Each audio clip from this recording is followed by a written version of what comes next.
NFC South, Atlanta Falcons with a B plus. Dobbs, how you feel about the Falcons, your division rival? Yeah, how do I feel about the Falcons, man? Falcons fans, I got to give you guys a shout out, man. It looks like you guys just might be back. Are the Falcons back, bro? I Like think it's the been a little bit Falcons of a may be while. back. I think it's been a while since they can say that, but I know I would be the think most Falcons thing ever. Go really far and choke it away.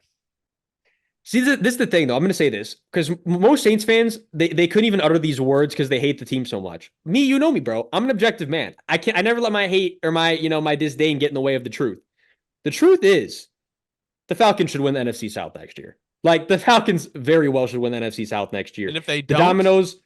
That's the thing is if they don't, bro, Arthur Blank, a lot of questions are on your table.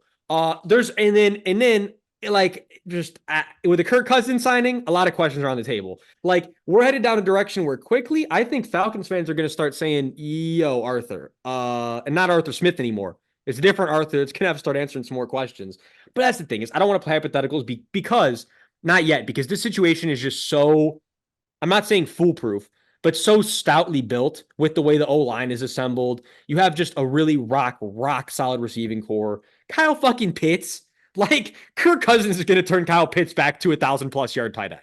I think That's actually my bold take of the entire show. so. I love what they did with the wide receiver room. Rondale Moore, Darnell Mooney, Drake London, Kyle Pitts, Bijan Robinson. Like they got some Even weapons in Ray Ray there. McLeod is your punt returner now. Not bad. I know the Super Bowl moment. Okay, we're gonna forget about that. Ray McLeod is a productive special teamer. Like I think this took them out of the running for a wide receiver at 8 though. And the reason we didn't have them higher than a B plus was because if they would have been able to land like a Daniil Hunter or an edge, I feel like they would have won bruh. the offseason. Oh, they would have been A+. But it looks like that's what they're gonna do in the draft now at 8. Dallas Uh Turner, you're a Falcon. he's a Falcon. So Dallas B Turner's a plus Falcon. for the Atlanta Falcons. Moving on to the Carolina Panthers, we have them with a B plus as well. So here's my thing. I think you overpaid both the guards, but it's okay. If you're protecting Bryce Young and you're giving him a chance to develop, I think it's okay to overpay. I don't okay. I'm okay with the Deontay Johnson trade strictly because they really didn't give up anything. I don't like Deontay Johnson as like a number one receiver for them though. Obviously, I think what's going to happen is they have Adam Thielen, Deontay Johnson, and they're probably going to draft a guy at 33, which is fine. Um, Not a fan of the DJ Wanham signing. A Sean Robinson, okay, decent, not bad. Um, Jordan Fuller, not a bad safety. I like what they did. The reason they get a B plus is because they gave Bryce Young a chance. That is strictly because if they don't give Bryce Young a chance, nothing matters. They gave Bryce Young a chance with this offseason. No, I mean and the Panthers and the Rams like had a very similar like how they approached it. But like when you're giving your quarterback just two absolute anchors on the interior, like you said, I'm gonna let you overpay on that. It's very hard to find that position, and if you're confident you have two of these guys, I'm gonna let you do it. And then also what I want to say just on the Deontay Johnson thing, like we always say about Adam Thielen, why I also love it too is because it's like that Thielen connection doesn't really mean that much. Like it's like, yeah, Bryce and him have a good connection, but is Thielen going to be there when it really matters? No. No. So it's like you need to get another guy in the building immediately that's going to be able to replicate that same connection that's young.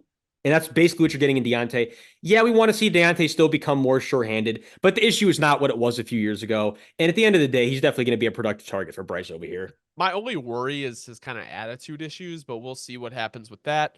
So with them, we had a B plus for the Panthers. Moving into the New Orleans Saints, we have a C plus.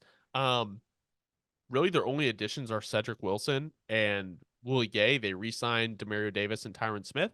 So cap issues as usual with the Saints. I don't really know what else they could have done. So it's like I can't give them a lower grade. I like the Willie Gay signing. So Dobbs. That's all there is to it, bro. Like the Saints are still just in that mid tier, and like I'm very happy getting Tyron back, one of the absolute just captains of the team. Even though I know like, but he's like one of those guys that just rooted the identity of the team.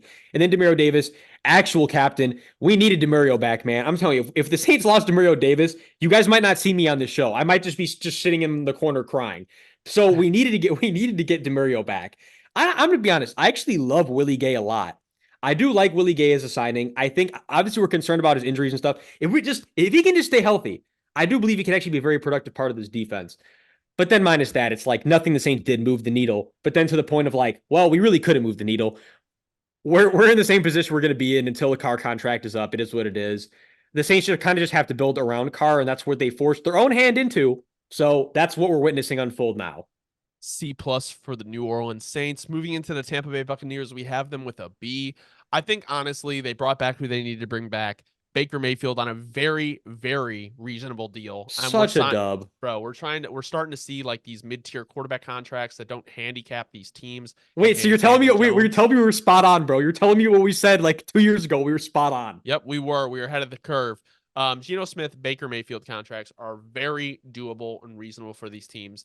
And if you are not in that level and if you are in that level and you're making more than that, you are killing your team's chances. Daniel Jones fucked the QB market. Every QB, go punch Daniel Jones. He's the one that ruined it for you. They re-signed Levante David. They brought back Jordan Whitehead. They re-signed Anton Winfield got the franchise tag, re-signed Mike Evans. I mean, the Bucks did basically what the Colts do. They bring back all their own guys and kind of go from there. And I think they did it on reasonable deals. They didn't overpay for anybody. So that's why we have the B for the Tampa Bay Buccaneers. Dobbs, any thoughts?